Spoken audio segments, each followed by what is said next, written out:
Hi everyone, இன்றைக்கி வந்துட்டு வாழைப்பழம் மைதா வச்சு ரொம்பவே ஈஸியான ஒரு ஸ்நாக் ரெசிபி எப்படி பண்ணுறதுன்னு பார்க்கலாம். Sweet snack. அதுக்கு நல்லா பழுத்த ஒரு வாழைப்பழத்தை வந்துட்டு ஒரு பவுலில் சேர்த்துட்டு நல்லா வந்து ஒரு ஃபோர்க் வச்சு நல்லா மேஷ் பண்ணிக்கலாம். அது வாழைப்பழத்தை நல்லா மசிச்சு விட்டதுக்கு அப்புறமா வந்துட்டு நான் ஒரு 4 ஏலக்காய் வந்துட்டு நல்லா நசுக்கி சேர்த்துக்கிறேன். சேர்த்து நல்லா கலந்து விட்டுக்கலாம். அப்போ தான் உங்களுக்கு வாசம் நல்லா கிடைக்கும். இது கூடவே 2 டேபிள் ஸ்பூன் அளவுக்கு துருவின தேங்காய் சேர்த்துக்கிறேன். சேர்த்து நல்லா கலந்து விட்டுக்கலாம்.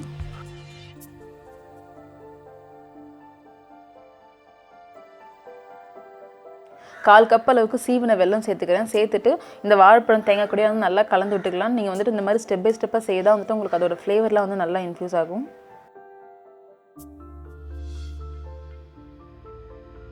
வெல்லம் நல்லா வாழைப்பழத்து கூட கரைஞ்சதுக்கு அப்புறமா கொஞ்சம் தண்ணியாக இருக்கும். இந்த ஸ்டேஜில் வந்துட்டு நான் 1 கப் அளவுக்கு மைதா மாவு சேர்த்துக்கிறேன்.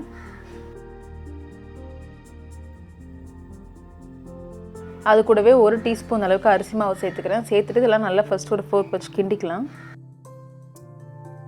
கொஞ்சமாக பேக்கிங் சோடா சேர்த்துட்டு 1/4 கப் அளவுக்கு தண்ணியை கொஞ்சம் கொஞ்சமாக சேர்த்து கிண்டிட்டு ஆட் பண்ணுங்கள். மொத்தமாக ஊற்றிடாதீங்க, மாவு ரொம்ப தரன்னு ஆகிடும். இப்போ பாருங்கள், மாவு வந்துட்டு இந்தளவுக்கு நல்லா திக்காக கல் மாதிரி இருக்குது. இப்படி இருக்கக்கூடாது. இன்னும் கொஞ்சம் தண்ணி ஊற்றி நம்ம மைசூர் போண்டாக்கெலாம் போடும்போது உளுந்து மாவு வந்து நல்லா தரன்னு இருக்கும் இல்லையா, அந்த மாதிரி இருக்கணும். அப்போ தான் எடுத்து போடுறதுக்கு உங்களுக்கு வசதியாக இருக்கும்.